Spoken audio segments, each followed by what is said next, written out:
Si l'on chemine entre Dieppe et Lautréport, sur la côte d'Albâtre, on trouve Criel-sur-Mer, petite station balnéaire discrète, mais qui peut s'enorgueillir d'abriter la plus haute falaise de craie d'Europe, 107 mètres.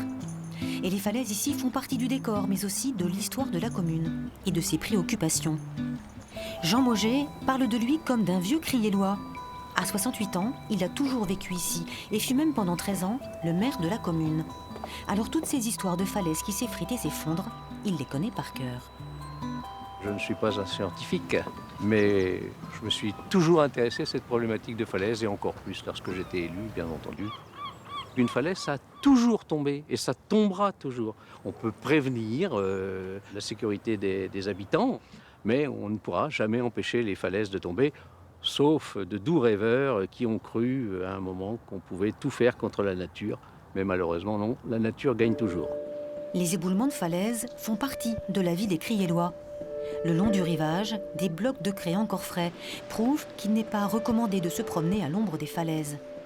La commune a multiplié les arrêtés d'interdiction d'accès, car rien ne permet de prévoir des chutes de pierres. Il y a des phénomènes qui font qu'on peut se dire que ça va être dangereux à cette époque. Gel, dégel, forte pluie, haute mer, très haute mer, mais ce ne sont pas des éléments qui nous permettent de prévoir une chute de falaise.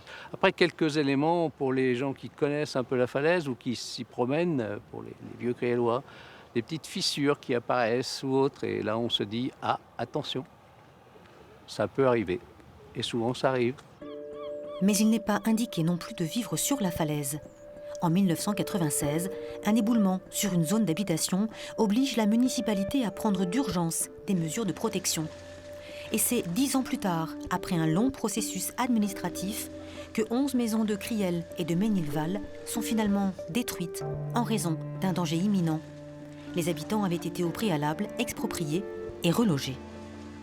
C'est l'endroit même où on a abattu les maisons, donc des maisons qui étaient en danger, pour certaines, très en danger, où les gens ont été évacués en urgence pour ne pas prendre de risques.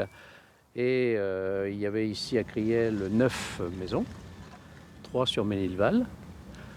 Et fort heureusement pour les propriétaires, la loi Barnier était là, ce qui fait que, en dehors du phénomène affectif que je comprends bien, et qui est très important pour l'humain, financièrement, ils s'y sont retrouvés.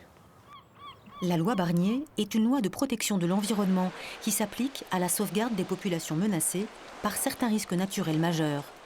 À Criel, toutes les personnes expropriées ont été indemnisées sur la valeur réelle de leurs biens. Et des maisons potentiellement en danger, il y en a encore un certain nombre à Criel, où la falaise recule de 40 cm chaque année.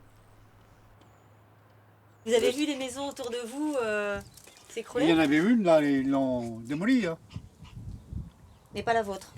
Ah non. Un philosophe, monsieur. Il voit le danger arriver, il en est parfaitement conscient. Ouais. Puis il dit, ben... Hein. Les hommes sont des bâtisseurs. Ils savent couler le béton et construire des maisons. Mais l'orgueil leur fait parfois prendre des risques. Jusqu'alors, les éboulements à Criel n'ont fait aucune victime. Prévenir plutôt que guérir, c'est pour l'instant la solution la plus efficace qu'ont trouvée les élus pour protéger les populations.